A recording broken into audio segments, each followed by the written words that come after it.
Bueno, pues ahora sí, ahora vamos a empezar. Buenas tardes, voy a repetirlo. Estamos en encuentros en la red de la Federación de Empleados y Empleadas Públicas de FES-UGT. Este encuentro, que está dirigido a responder sobre dudas sobre los ERTE, sobre la conciliación y los subsidios que han ido surgiendo en estos 2 meses de COVID-19, lo iba a coordinar Cedric Morel, que es secretario de organización de la Federación de Empleados y Empleadas Públicas de UGT, pero se encuentra en otra reunión que ha surgido urgentemente y le voy a sustituir yo. Yo soy Luz Martínez Ten, secretaria de Mujer y Políticas Sociales de FES-UGT. Y conmigo tengo a dos grandes compañeros, a Paco Casado, que es del Gabinete Técnico Federal de FES-UGT, y a Tamara Iniesta, que es de la Secretaría de Mujer y Políticas Sociales de FES-UGT. Hola, ¿cómo estáis? Hola, buenas tardes. Os voy a contar, a lo largo de estos 2 meses, desde la Federación abrimos un correo, información COVID-19, @fes.ugt.es, para que pudieras mandarnos las dudas, preguntas, situaciones en las que os encontrabais con respecto a los ERTES, el desempleo, a las situaciones de conciliación, bueno, a las diferentes situaciones en las que en estos 2 meses nos hemos visto involucrados e involucradas. Como sabéis, desde el sindicato estamos siempre ahí para ayudaros a los trabajadores y a las trabajadoras, y entonces queríamos tener una relación directa y resolver todas las dudas que planteabais. Lo que vamos a hacer hoy, hemos hecho un resumen de las preguntas más frecuentes, y entonces lo que vamos a hacer hoy es contestar aquellas cuestiones que han sido más recurrentes. Si tenéis alguna pregunta en concreto, si tenéis alguna situación, algún caso que queréis resolver y que no es el día de hoy cuando lo vamos a poder hacer, podéis escribirnos a información COVID-19@fesugt.es. En este correo nuestros compañeros Tamara, Paco, Maite, Agustín os contestarán directamente en el mismo día. O sea, vais a tener siempre una respuesta y en todo lo que os podamos ayudar, pues vamos a estar ahí. Bueno, vamos a empezar con uno de los temas que más dudas ha suscitado, que han sido los ERTES. Las primeras preguntas van dirigidas a Paco. Te digo, Paco, lo vamos a poner en pantalla para que lo pueda ver todo el mundo. Sí, sí. El primer bloque de preguntas serían, nos lo dice Gloria, han hecho un ERTE en mi empresa y me han reducido la jornada y quería saber a la mitad si tengo derecho a alguna prestación. La segunda pregunta es cómo puedo solicitar esta prestación, y la tercera es si seguiría cotizando por mi jornada completa aunque trabaje a media jornada. Paco, cuando quieras. Sí, pues bueno, es una pregunta muy bien aprovechada porque efectivamente es un tema complicado que ha generado muchas dudas y bueno, pues se hacen tres preguntas muy concretas y muy certeras. ERTE, perdón, de reducción de jornada a la mitad, que puede incidir bien, eso hay que dejarlo bien claro, en el número de días o en el número de horas diarias que se trabajan. Esto, ¿qué consecuencias retributivas, que es un poco la primera pregunta que plantea Gloria, qué consecuencias retributivas tiene? Pues bueno, son muy claras. La primera, la actividad, el 50% de actividad que sigues desarrollando en tu centro de trabajo, pues te la seguirá abonando la empresa como habitualmente hace y tengáis estipulado en vuestro convenio colectivo o en el contrato individual de trabajo. Es decir, te abonará ese 50% a final de mes, a semana, etcétera, etcétera. ¿Qué pasa con el 50% de la jornada que he dejado de realizar? Pues esa te la abonará el Servicio de Empleo Público, mal conocido como SEPE, a través de una prestación contributiva. Una prestación contributiva que te abonará. Aquí hay que hacer una matización muy importante derivada de la normativa que ha aprobado el Gobierno, consensuada en muchos aspectos con los sindicatos en esta materia. Te la abonará, insisto, aunque no hayas generado periodo de cotización al respecto, ¿vale? Y además, en el supuesto de que tuvieses la mala suerte de que en el futuro volvieses a recaer en el desempleo, pues no se te computará lo que ahora te abonen a esos efectos, ¿no? Entonces sí tienes derecho a una prestación contributiva que te pagará el SEPE en virtud pues de la normativa que recientemente aprobada, ¿no? ¿Cómo la solicitas? Esto también hay que dejarlo muy claro. Tú no tienes que dirigirte ni remitir nada al SEPE. La empresa se encarga de toda la gestión al respecto. Es verdad que la empresa te podrá solicitar quizás confirmación de algunos datos que son muy importantes para cobrar el SEPE a tiempo, como es el número de DNI, el número de cuenta corriente, etcétera, etcétera. Pero insisto, no hay que dirigirse para nada al SEPE como trabajador en estos supuestos. Ya está lo suficientemente saturado como para que además nosotros en una cuestión que no nos compete, que no nos corresponde, nos dirijamos a ellos, ¿no? Y luego el tema de la cotización, muy importante, efectivamente, pensando en la generación de posibles prestaciones de jubilación, etcétera, etcétera. Aquí también hay que estar muy tranquilo. ¿Por qué? Porque aunque te reduzcan la jornada al 50%, la empresa va a seguir abonando el 100% de las cotizaciones que como empresa le corresponde. ¿Y qué pasa con la parte, con las cotizaciones que corren por cuenta del trabajador? Pues esa las abonará directamente el SEPE en función de la prestación que te corresponda. Paco, entiendo entonces que hay una relación entre la empresa y el SEPE y que que la trabajadora tienen que estar muy tranquilos porque está cubierto completamente la prestación. Efectivamente, es cierto, la opinión pública está encima de la mesa prácticamente todos los días, la prensa, de que están existiendo atrasos o retrasos en la percepción de las prestaciones que derivan de determinados ERTEs. Pero bueno, es algo que desgraciadamente entra dentro de la lógica, primero porque la avalancha de ERTEs que han entrado son numerosísimos y el número de empleados públicos que están gestionando estas prestaciones en las distintas oficinas del SEPES pues no dan abasto. Entonces hay que estar tranquilo. Es cierto que, pues bueno, podemos tener cierto grado de incertidumbre de cuándo nos pagarán o no. Generalmente el SEPE paga los días 10 de cada mes, pero efectivamente está teniendo retrasos. Pero insisto, esto hay que dejarlo muy claro, es la empresa la que se relaciona directamente con el SEPE a efectos de solicitar las prestaciones que nos corresponden.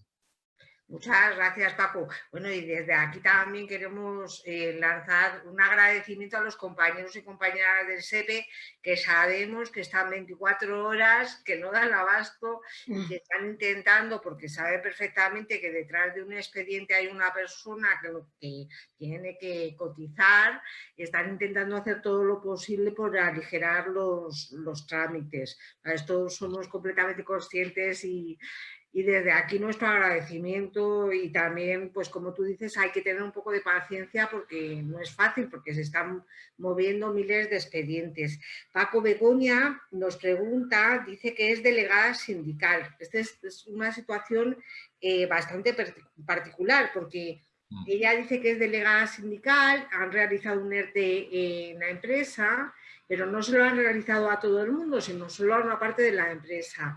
Y entonces dicen que a ella la han incluido en el ERTE y que si pueden incluirla en el ERTE a pesar de ser delegada sindical. Pues aquí se puede ser contundente y claro de principio. No te pueden incluir en un ERTE máxime si como el supuesto de hecho que nos planteas es parcial. Es decir, hay gente a la cual no se ha visto afectada, no se ha visto incluida en dicho ERTE. Por lo tanto, no te deberían haber incluido en dicho ERTE. ¿Por qué? Pues porque la normativa, tanto el Estatuto de los Trabajadores como la Ley Orgánica de Libertad Sindical y el reglamento, el Real Decreto 1483, que regula los procedimientos de despidos colectivos, de suspensión, etcétera, etcétera, establece una garantía para todos los representantes, tanto legales como sindicales, de los trabajadores, una garantía que se concreta en prioridad, una prioridad con respecto a los otros trabajadores de permanencia en la empresa en supuestos derivados como el que nos comentas, ¿no? De suspensión como consecuencia de causas económicas, técnicas, organizativas, de producción y de fuerza mayor.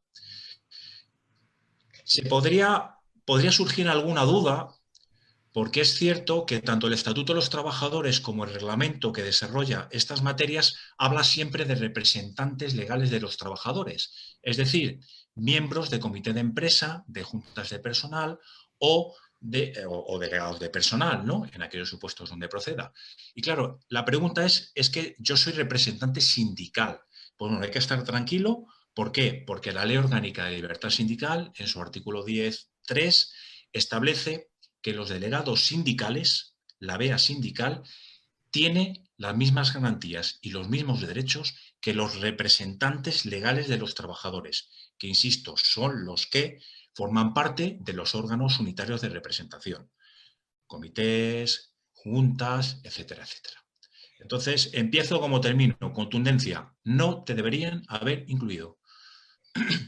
Nos comenta Charo a través del WhatsApp por qué es tan importante que no se despidan a los delegados sindicales, sobre todo en los momentos que estamos viviendo.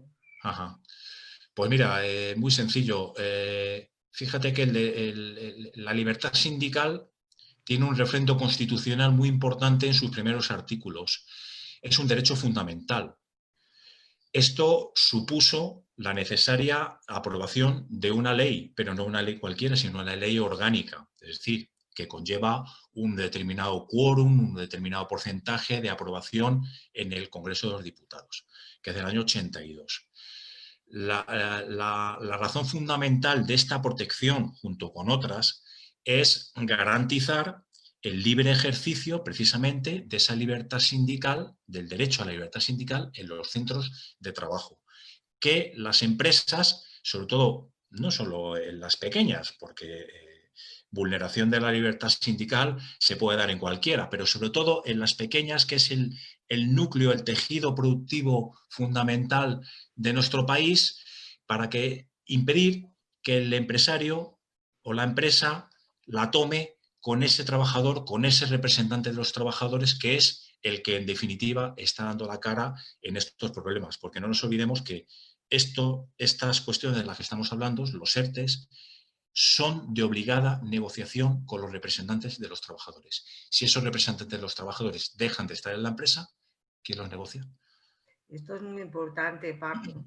Esto es muy importante y también recordar a todo el mundo que en esta crisis del COVID los delegados y delegadas sindicales, muchos se han incorporado a los puestos de trabajo, los que estaban liberados, ¿no? Se han incorporado a los puestos de trabajo, pues porque era fundamental ir a la primera línea de fuego, por así decirlo, y a la vez han continuado defendiendo a sus compañeros y a sus compañeras. Muchas veces nos dicen, pero ¿y los liberados? ¿Dónde están los liberados? Bueno, pues los liberados sindicales han vuelto a su trabajo, pero no han dejado de hacer sus funciones, porque como tú dices, si no tenemos sindicatos fuertes que puedan defender a los trabajadores y trabajadoras, no se puede llegar, ¿no?, a solucionar estas situaciones, ¿no? Claro, fíjate en el detalle, Luz, y que el Gobierno, cuando ha establecido en la distinta normativa qué actividades son esenciales o no para continuar con la actividad, por así decirlo, normal de nuestra sociedad y económica, productiva, etcétera, etcétera, no ha dudado un instante en incluir la actividad sindical y el ejercicio de la libertad sindical como una actividad prioritaria. Sí, así es. Y esto es muy importante para que sigamos defendiendo los derechos de los trabajadores y trabajadoras y, cómo no, ahora más que nunca los servicios públicos, ¿no?, que ya se ha visto en esta crisis que son tan necesarios. os digo, se está conectando muchísima gente y quería saludar especialmente a Concha, que nos saluda desde, bueno, a nuestra compañera Concha, que está en Andalucía, a Teresa, a Charo, a Ricardo. Bueno, pues muchísimas gracias por estar en los encuentros en la red. Pues muchas gracias, Paco. Si te parece, seguimos con Tamara y con... Nos pregunta Celia, Tamara. En mi empresa han hecho un ERTE y tengo un contrato temporal que finaliza durante el estado de alarma y está en ERTE en la empresa. La prestación la cubre el Estado porque tengo el contrato en suspensión. Cuando llegue la fecha de finalización, ¿paso a cobrar mi prestación normalmente por desempleo? A ver, lo que sucede con los contratos temporales, según el Real Decreto 920, es que cuando se incluyen en el ERTE se interrumpen por el tiempo equivalente a la suspensión, o sea, a la duración del ERTE. Entonces, las personas trabajadoras con contratos temporales incluidas en el ERTE pasan a percibir la prestación por desempleo, suspendiéndose los contratos, y una vez que finaliza el ERTE, se reanuda la duración hasta que finaliza el contrato. Entonces, cobran efectivamente, están cobrando la prestación durante la suspensión del contrato. A ver, como yo no soy abogada, me cuesta un poco entender estas cosas. Si yo estoy cobrando un ERTE, mi periodo de desempleo, lo que yo he cotizado para el desempleo, no está corriendo. Eso es. Y entonces, una vez que finalice el ERTE, yo podré acceder, si me despiden, al desempleo. Pero el periodo se ha interrumpido, la duración del contrato temporal ha quedado interrumpida durante la suspensión del ERTE. Eso es. ¿Vale? O sea, como que es como si lo hubiéramos guardado. Ese placito está ahí en stand-by. De acuerdo, lo cual es una gran ventaja para los ERTEs. Y os quería preguntar a los dos, porque hay mucha gente que tiene mucho miedo que una vez que termine el ERTE les despidan. ¿Qué periodo? O sea, cuando termina el ERTE, ¿el empresario puede despedir a los trabajadores? No, no, no. Hay un compromiso de estabilidad durante 6 meses, ¿vale? Una vez concluido el ERTE, las empresas, está así previsto, hay un compromiso de estabilidad en el que deben de mantener el empleo que tenían con carácter previo a esta situación durante al menos 6 meses. Por lo cual está protegido el empleo, está garantizado que la relación con el Estado y las empresas es una herramienta realmente de protección, ¿no? Efectivamente. Esto es algo que no habíamos visto en el pasado, es una medida que realmente está siendo una red de seguridad, ¿no? Sí, es como comentabas tú, Luz, es que cuando hay diálogo social y negociación colectiva, aunque haya sido muy apresurada, como la que está siendo, porque las circunstancias así lo han exigido, los resultados están ahí. Los resultados están ahí. Yo creo que al final sentido común.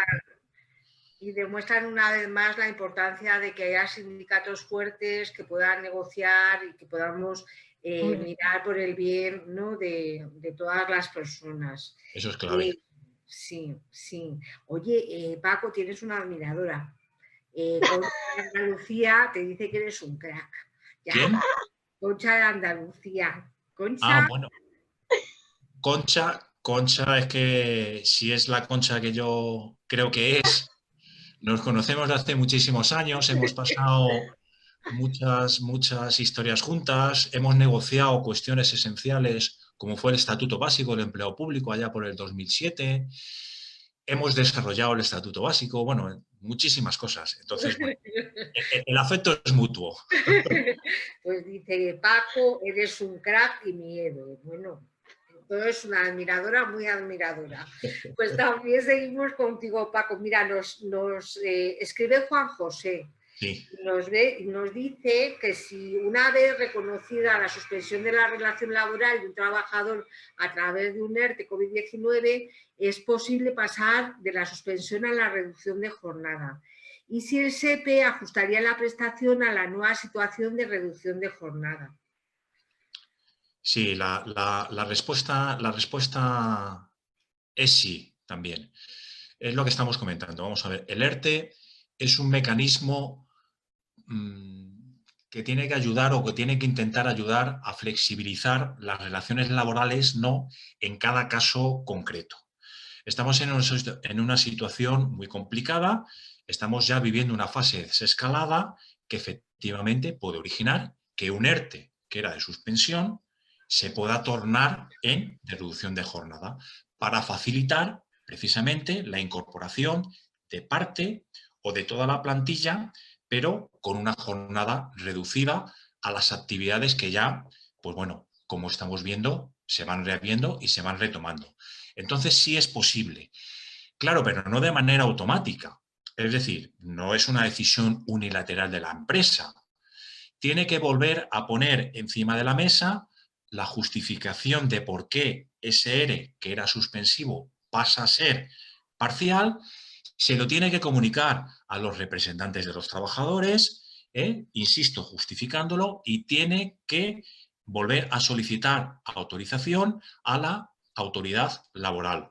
Es cierto que para estos supuestos, una vez más, gracias a la negociación colectiva y el diálogo social, se ha llegado a la conclusión de que si la autoridad laboral, la administración, ya tenía todos los datos de esa empresa que justificaban un ERTE de suspensión, en tanto que ya los tiene, los trámites, tanto de tiempo como procedimentales, como de entrega de documentación, tienen que ser más breves y más abreviados. Entonces, efectivamente, cumpliendo ese procedimiento más breve y más reducido en el tiempo, sí es posible cambiar un ERTE suspensivo por uno de reducción de jornada, que además para el trabajador es más satisfactorio.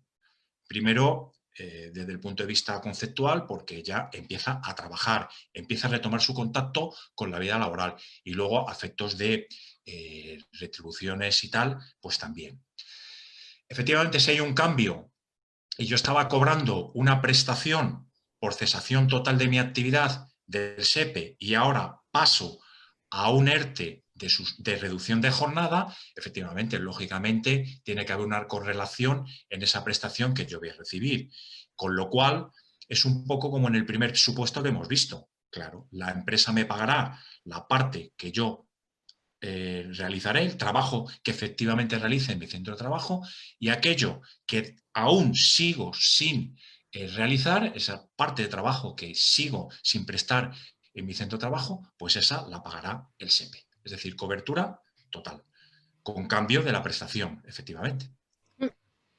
Muchas gracias, Paco. Me dicen que se está uniendo mucha gente y quiero recordar que estamos en encuentros en la red hablando de ERTES, de cuestiones legales, que este programa va a quedar en la red, en YouTube, que lo vais a poder ver entero a través de la página web de la Federación de Empleados y Empleadas Públicas, así que si os habéis perdido el principio no os preocupéis porque lo podéis ver, ¿vale? Y si tenéis preguntas muy concretas, os quiero recordar de nuevo que tenemos un correo electrónico que es informacovid19@fesugt.es, donde nos podéis escribir cualquier duda, cualquier situación y rápidamente nuestros compañeros, nuestras compañeras os van a facilitar la información.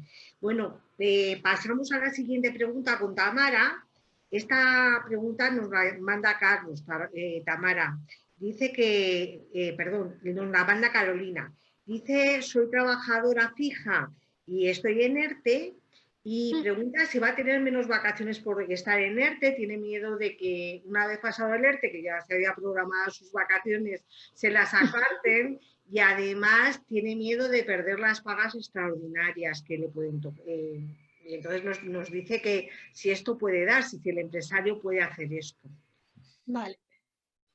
A ver, pues en un ERTE de suspensión lo que sucede es que las vacaciones se generan por los días trabajados. Entonces, como tenemos el contrato en suspenso, en el tiempo que está el contrato en suspenso no generamos días de vacaciones. ¿Qué sucede? Pues que tenemos que tener en cuenta lo que se haya negociado en el periodo de consultas del ERTE. Por esto hablábamos que es tan importante la negociación del ERTE, porque puede suceder que sí hayamos negociado que se sigan generando las vacaciones aún teniendo los contratos en suspenso. Si estamos en un ERTE de reducción de jornada y vamos a trabajar, se generan las vacaciones. Respecto de las pagas extras, pues nos pasa algo similar.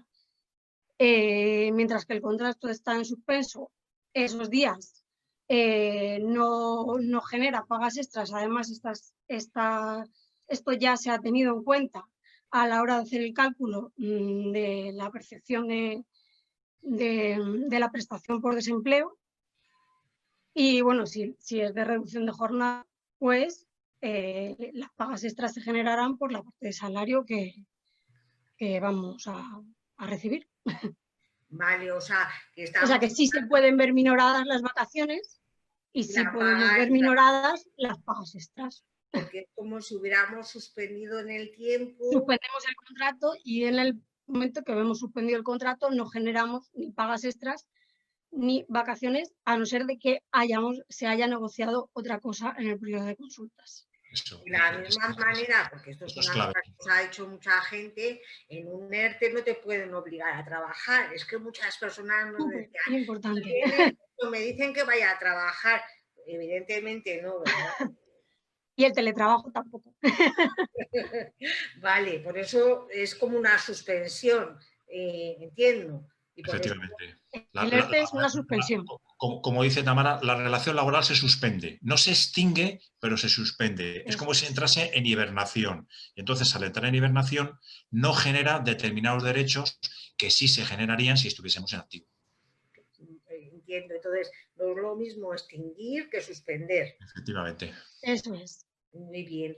Tengo una gran alegría y es que ha entrado Charo García Ramos, que es una compañera que queremos muchísimo. Hola, Charo, me alegro que estés detrás de la pantalla y voy a leer lo que dice, porque Charo es una mujer muy sabia y es una mujer comprometida con el sindicato desde hace muchos, muchos años, que lo ha dado todo por el sindicato y lo sigue dando todo por el sindicato. Y Charo nos dice, las políticas que estamos viviendo ahora son gracias al trabajo de los sindicatos y de un gobierno comprometido con los trabajadores. Completamente de acuerdo, Charo, y te mandamos un fuerte abrazo. Te queremos. Enorme. Enorme. Bueno, seguimos con Tamara. Porque vamos a hablar de otro tipo de preguntas sobre los ERTEs, que es sobre el permiso retribuido recuperable. Nos dicen que nos dice una compañera que estuvo afectada por el permiso retribuido recuperable y ahora una empresa quiere que recuperen los días trabajados los domingos, cuando su jornada habitual es de lunes a viernes. Pues, ¿le puede obligar la empresa a cambiar su jornada laboral? Vale, a ver. No. El permiso se recupera desde que termina el estado de alarma hasta el 31 de diciembre. Entonces, la forma de recuperación de estos días tendrá que negociarse, ¿vale? Para empezar. Entonces, se inicia un periodo de consultas con una comisión negociadora. Primero, los representantes legales que haya en la empresa, si los hay. Si no, pues una comisión que se constituye por los sindicatos más representativos o representativos del sector que tengan legitimación para negociar el convenio. Y si no, pues un poquito lo que ha pasado como en la negociación de los ERTEs. Se designa a 3 personas que esto ha sucedido mucho en muchas empresas, que los trabajadores han dicho, ¿por qué me han llamado a mí?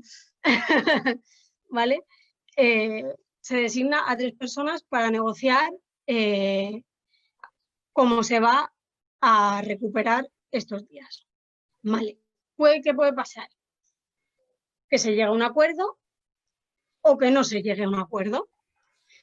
¿Vale? Si no se llega a un acuerdo, la empresa puede tomar una decisión unilateral y la notificará en 7 días. Tiene 7 días para notificarlo desde que termina el periodo de consultas, pero siempre se debe respetar los periodos de descanso diarios y semanales previstos tanto en la normativa como en el convenio colectivo aplicable, la jornada máxima anual, los derechos de conciliación del convenio y de la ley, y un periodo mínimo de preaviso de 5 días a los trabajadores. Entonces, si no está en tu jornada, no te respetan los horarios, o si ya no te llaman teléfono, tienes que venir a recuperar un día, no puedes. Vale, o sea que se tienen que dar una serie de condiciones de negociación para que se puedan producir los cambios, entiendo, ¿no? Eso es. Eso es. O sea, tiene que haber una negociación previa o pues, una buena fe, un intento de negociación en el que prime la buena fe de ambas partes, y si finalmente no se llega a un acuerdo, sí que es verdad que, bueno, al final sí puede tomar la empresa una decisión unilateral, pero bueno. Vale, muchas gracias, Amara. Si es posible, Luz, porque esto ha generado, este permiso ha generado muchas dudas. Y hasta tal punto que hemos tenido que emitir varios informes desde el gabinete técnico aclarándolo.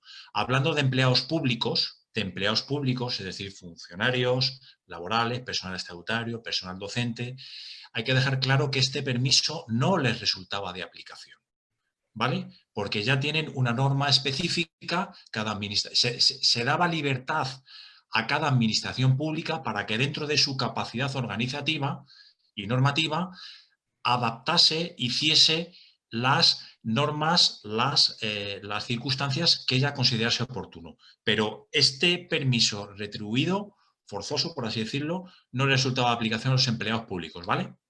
Vale, ya. Y estos informes, ya aprovecho, se pueden leer en la página web de FESUGT, ¿verdad? Se puede tener acceso a los informes. Ignoro si están colgados, pero como generaron muchas dudas, pues claro, yo sé que se remitieron al conjunto de la organización a nivel interno. No sé si ha tenido trascendencia externa. Y de cualquier manera, si tienen alguna pregunta más sobre esto, nos pueden escribir a informacovid19@fesugt.es. Por supuesto. Que son preguntas complicadas. Bueno, ahora vamos con un temazo que es un tema que nos trae mucho de cabeza a todo el mundo, porque esta nueva situación con los centros educativos cerrados, con muchas de las ayudas de dependencia recortadas, con esta situación que estamos viviendo tan alarmante, nos ha llevado a que la conciliación, que ya la estábamos encauzando, pues en estos momentos está en una situación de quiebra total, y sobre todo las mujeres estamos bastante preocupadas por lo que va a pasar después, porque ya vimos que la crisis del 2010 pues fuimos las mujeres las que asumimos los platos rotos, ¿no? de la crisis de una manera casi en un 80%. Entonces, Paco, nos pregunta Emilia, nos dice, mira, en estos días tengo que ir a trabajar y nadie puede quedarse a cuidar de mis hijos. ¿Y cómo debo solicitar a mi empresa la conciliación laboral y familiar? Este es un temazo, Paco, porque le pasa a muchísimas trabajadoras que tienen a cargo niños pequeños o personas dependientes. Efectivamente. Yo, antes de contestar de manera concreta a la pregunta, enlazo con lo que decía Luz. Es clave, lo venimos diciendo a lo largo de toda la transmisión, es clave la negociación colectiva, es clave que los convenios colectivos se siga insistiendo, nunca será suficiente seguir insistiendo en desarrollar políticas de conciliación de la vida personal, laboral y familiar. Nunca, insisto, nunca estará suficientemente desarrollado porque las circunstancias son tan cambiantes y tan nuevas que muchas veces nos quedamos desfasados en las relaciones que incluimos en los convenios colectivos.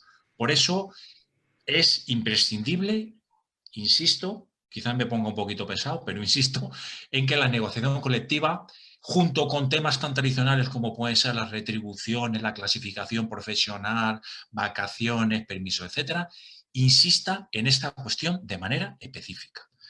Y ya centrándome en la pregunta que nos plantea la compañera, pues bueno, no nos distingue si es trabajadora del sector privado o es empleada pública. Nosotros le vamos a dar un poco las dos opciones que son hasta cierto punto similares, ¿no? Para que ella adapte su situación a la que realmente sea.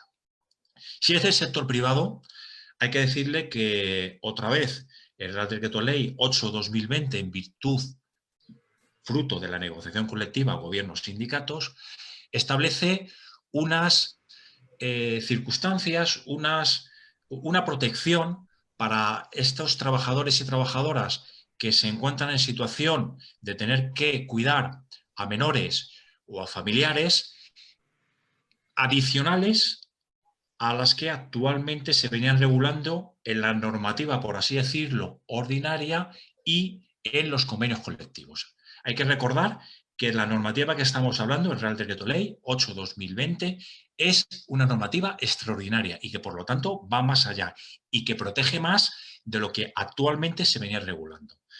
Entonces, pues, ¿qué hay que hacer? ¿Cuáles son los pasos a seguir? Lo primero que tienes que hacer es solicitar a la empresa dicha conciliación, acreditando a la misma esa situación, pues que tienes hijos menores y los centros educativos están cerrados, o, aunque ella pregunta por hijos, o que tienes personas dependientes y los centros especiales o las residencias están cerradas, y con lo cual tienes que hacer cargo de ellos y no hay más posibilidades al respecto.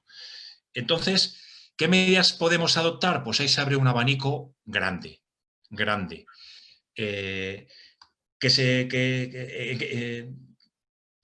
Las más importantes quizás sean la distribución del tiempo de trabajo. Es decir, un ejemplo es flexibilizar la entrada y la salida en mi centro de trabajo. Otra, si trabajo a turnos, intentar negociar el turno que me resulte más beneficioso. Incluso se puede llegar a una reducción de jornada del 100%, pero esa es cierto que es un poco gravosa porque supone también una reducción salarial al respecto. La norma es un tanto ambigua, no se pudo cerrar bien del todo y te viene a decir que se debe de intentar el acuerdo entre el trabajador y la empresa, ¿no? Es intentar, se tiene que concretar a través de la presentación de una solicitud a la empresa, no existe modelo oficial, salvo que algún convenio colectivo pueda tener algún modelo al uso para solicitar permiso y tal, entonces habría que solicitar esto, y el empresario, una vez que le hemos aportado la solicitud, que le hemos solicitado, le hemos acreditado nuestra situación y le hemos solicitado una medida concreta, que puede ser turnos, flexibilidad en la jornada, etcétera, etcétera, tiene 24 horas para resolver. En el caso de que sea negativa la resolución de la empresa, del empresario, la única solución que nos queda es acudir al juzgado de lo social para denunciar la situación. En el supuesto de que sea empleada pública, esto que hemos comentado era de si era trabajadora de un sector privado, de cualquiera de ellos. Si es empleada pública, hasta cierto punto la situación o la solución es más sencilla. ¿Por qué? Porque todas, y si no todas, seguramente la gran mayoría de las administraciones públicas han dictado resoluciones, incluso previas a este Real Decreto Ley 8/2020, en el que ya se contemplaba esta situación. Hay dos, de 10 de marzo y de 12 de marzo, que fueron pioneras, que fue de la Administración General del Estado, que ha sido prácticamente copiadas, en el buen sentido de la palabra, por el resto de administraciones públicas y que ya contemplaba esta situación. Hasta tal punto que venía a decir que si tú no podías reducir jornada, si tú no podías teletrabajar, porque trabajar desde tu casa no tenías los medios o el trabajo, la actividad que realizan no se puede realizar a través de teletrabajo, si te tenías que quedar en casa para cuidar a menores o mayores, esto se consideraba como un deber inexcusable, amparado en el Estatuto Básico del Empleo Público. Se hacía esa asimilación. Y lo que también es muy importante, esa permanencia en el domicilio vinculada a la conciliación de la vida laboral y familiar se consideraba trabajo efectivo a todos los efectos, a la redundancia, con lo cual pues no conllevaba ningún tipo de merma retributiva. Esto es realmente muy interesante porque va a ser uno de los núcleos centrales del post-COVID, porque sí, vamos a ver, vamos a ver cómo la conciliación la volvemos a encauzar. Fíjate que me ha gustado mucho algo que has dicho, que es la vida personal, familiar y profesional. No solo la vida profesional y familiar, sino también el derecho a tener una vida personal. Y aunque la pregunta nos la hace una mujer, desde el sindicato siempre recordamos que el tema de conciliación no es solo de las mujeres, es tanto de los hombres como de las mujeres. Y vamos allá, vamos más allá. Hablamos incluso de corresponsabilidad. Es una situación que debe responder tanto el empresario, las administraciones públicas, como la pareja, como todo el sistema que tenemos a nivel comunitario, ¿no? O sea, que realmente es un deber de la sociedad. Y aquí voy a hacer un inciso y a recordar, porque nos está viendo Charo García Ramos, además, que está haciendo un trabajo magnífico en planes de igualdad, que los planes de igualdad nos están ayudando muchísimo en los temas de conciliación y corresponsabilidad, y que los permisos obligatorios para los padres están siendo una medida muy positiva, pero que los planes de igualdad han marcado líneas para lograr esta corresponsabilidad y unos avances fundamentales, y en el post-COVID tendremos que incluir nuevas medidas en los planes de igualdad para que sean real. Y como tú decías, Paco, no basta solo el plan en el papel, sino que luego ya nuestros compañeros y compañeras son los que tienen que trabajar para que se cumpla lo que se firma en los papeles, ¿no? Que a veces queda muy bonito en el marco, Charo siempre me lo dice, que lo firmamos, pero lo importante es lo que ya pasa en el centro de trabajo, para que se pueda cumplir, ¿no? Es que, como bien dices, Luz, la conciliación no debería estar vinculada a una situación coyuntural como la actual, de una pandemia, que nos tenemos que quedar en casa, que han cerrado centros educativos, universitarios, etcétera, etcétera, de mayores y tal. No, no. Debe responder a una situación estructural, porque las necesidades más allá de esta pandemia existen y las circunstancias son tan cambiantes, tan novedosas y tan variopintas que no queda más que adaptar la conciliación a esas realidades que se están produciendo a todos los niveles. Y además nos llevará a más reparto de trabajo, nos llevará a vidas más plenas, nos llevará, ¿no? Que es algo que no solo es necesario, sino que es deseable. Y vuelvo a subrayar que cuando decimos, bueno, se han aprobado estas medidas, llevarlas al centro de trabajo va a depender de los compañeros y compañeras sindicalistas, que lo hagan realidad, o sea, que hagan realidad la norma, ¿no? Que es lo que decíamos antes de por qué es muy importante el que el sindicato esté en todos los espacios, ¿no? Pues también hay una pregunta, en este caso para Tamara, sobre conciliación. Dice, estoy de baja por nacimiento de mi hijo y la empresa me ha incluido en el ERTE. ¿Pierdo el derecho a solicitar el permiso por cuidado de lactancia? Esta, Tamara, es una pregunta que se ha repetido muchísimo tiempo, porque hay mucha confusión en si los permisos se pueden acumular, no se pueden acumular, o unos permisos anulan a otros. Vale, pues no perdemos el derecho, ¿vale? Estamos en el ERTE, cuando finaliza el ERTE y nos incorporamos a trabajar, solicitamos el permiso y hasta que el menor cumpla los 9 meses podemos disfrutar de nuestro permiso de cuidado del lactante. Ya está, no perdemos ningún permiso. O sea, No hay que sofocarse. Vale, vale. Oye, y me dicen me están escribiendo y me preguntan para los dos, cuando hay que hacer la solicitud para la conciliación, ¿siempre se tiene que hacer por escrito a través del comité de empresa o del delegado de personal? Vamos a ver, yo soy partidario siempre por seguridad jurídica. Por escrito siempre. De hacerlo por escrito. De hacerlo por escrito para que quede constancia al respecto.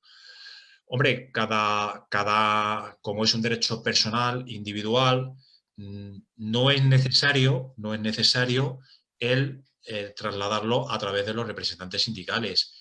Si es en administración pública, pues habrá que solicitarlo a través de la correspondiente Dirección de Recursos Humanos, igual que la empresa seguramente tenga alguna persona responsable de estas materias a la cual habrá que hacerle llegar esa cuestión.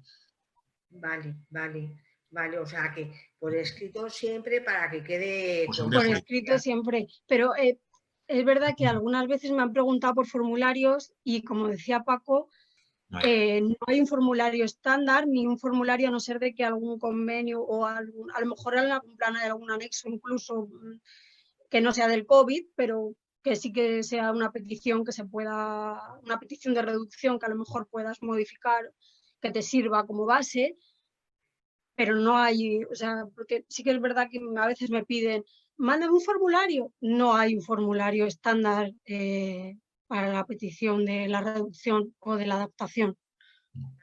Pero en este caso pueden acudir a nuestros delegados y delegadas para pedir asesoramiento, ¿verdad?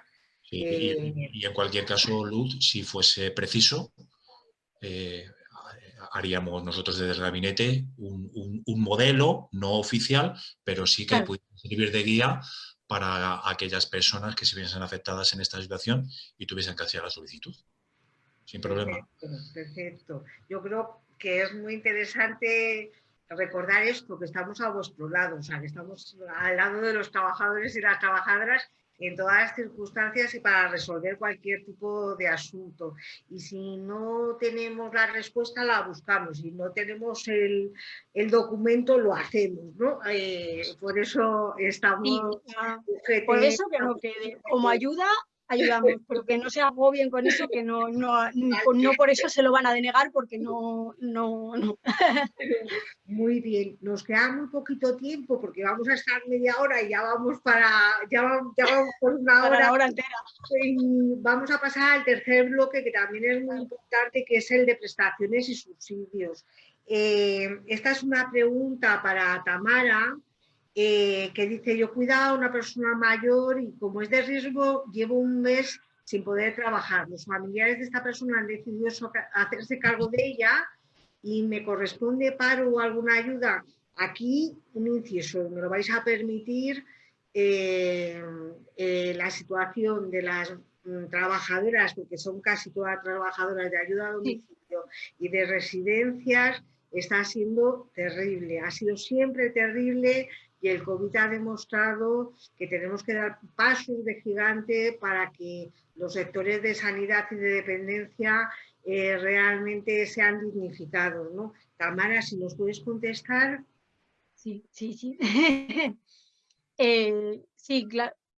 Justo iba a decir eso, Luz, que aquí había un agobio increíble porque como no cotizaban al desempleo, estaban en el abandono, o sea, cuidaban a personas mayores, de repente se ven sin nada, vale, pues se crea el subsidio para empleadas del hogar, es una prestación, ¿vale? Entonces, han tenido que la persona, voy a hablar en femenino porque casi todas son mujeres, han tenido que ser o despedidas o ver reducida su actividad o la carga de trabajo, ¿vale? Pueden seguir trabajando en algunos de los domicilios, porque sabemos que muchos tienen varios trabajos en varios domicilios, ¿vale? El subsidio tiene una cuantía equivalente al 70% de las bases de cotización como requisitos.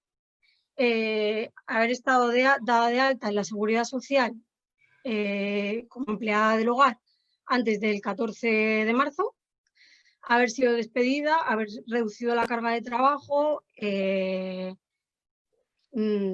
bueno. Y luego, a ver, esto no me gusta mucho, ¿vale? Se les pide que acrediten la situación por medio de una declaración responsable en la que quede constancia del momento en la que dejen de ir a trabajar, o en el caso de que haya sido despedida, bueno, eso sí, mediante la carta de despido, la comunicación de desistimiento o la baja en la Seguridad Social. A veces las bajas, cuando formulan por el buzón, ya sabemos que el SEPE va lento y no sabemos si se ha dado de baja o no se ha dado de baja, ¿vale? Y entonces, bueno, pues resumen. Sí, tienes derecho a una prestación. Es una prestación asistencial, o sea, no es una prestación contributiva porque no cotizas a desempleo. 70% de la base reguladora tienes que acreditar o que has sido despedida o que has visto reducida tu carga de trabajo. ¿Sí? O sea, lo tiene que justificar, pero sí tiene derecho. Eso es. Pero lo tiene que justificar. Lo tiene que justificar con una carta del empleador o la baja en la Seguridad Social o la carta de despido. Vale, muy bien, muy bien. Este es un tema al que tendremos que dedicar un encuentro entero, porque realmente el tema de ayuda a domicilio y residencias, bueno, en el COVID hemos visto lo que ya veníamos denunciando, nuestras compañeras venían denunciando desde hace años, y tristemente las consecuencias las hemos vivido ahora.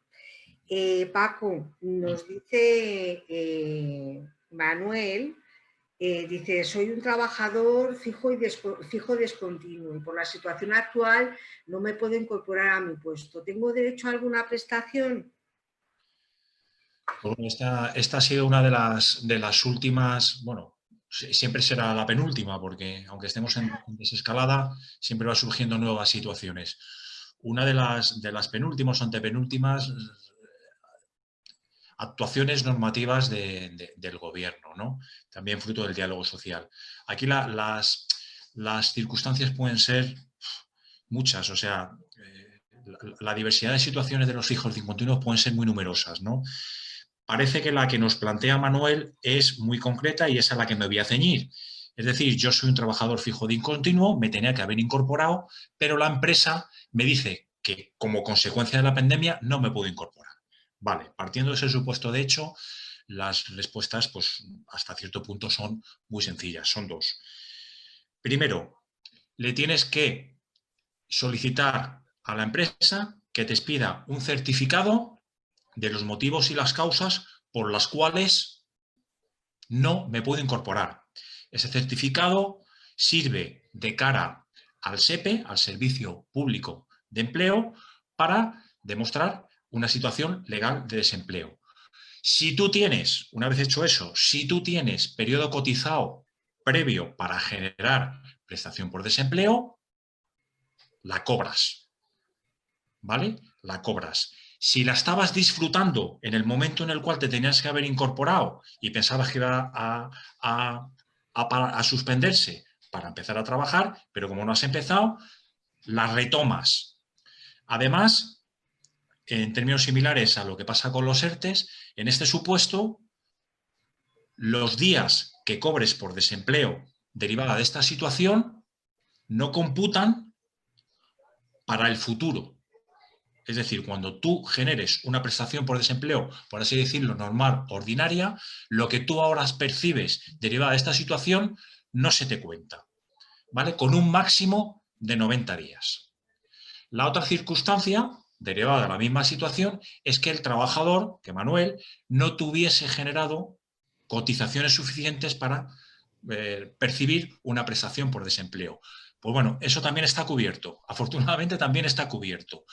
Con lo cual, Manuel cobraría desde que le han dicho que no se puede incorporar hasta la incorporación efectiva, cuando una vez se produzca, tendrá derecho a cobrar una prestación contributiva por desempleo, igual, con un máximo de 90 días.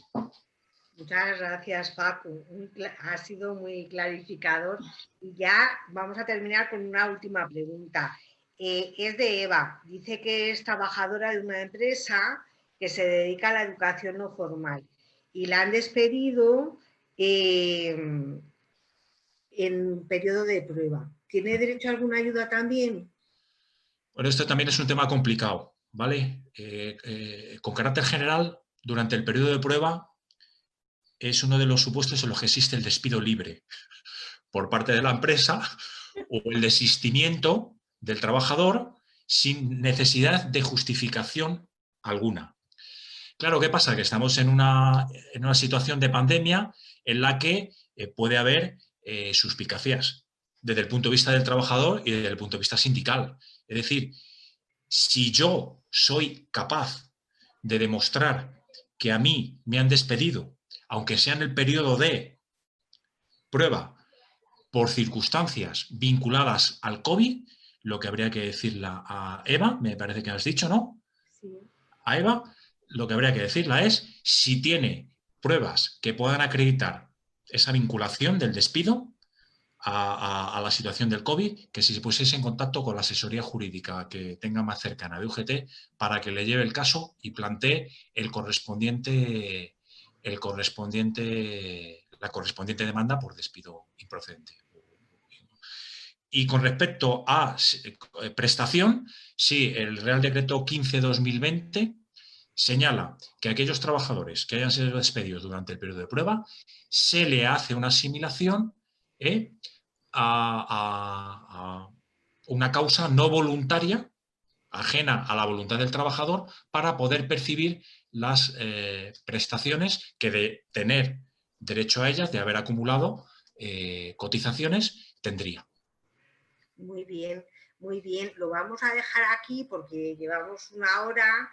Quiero daros las gracias, Tamara y Paco, por las respuestas, porque habéis sido súper claros y súper didácticos.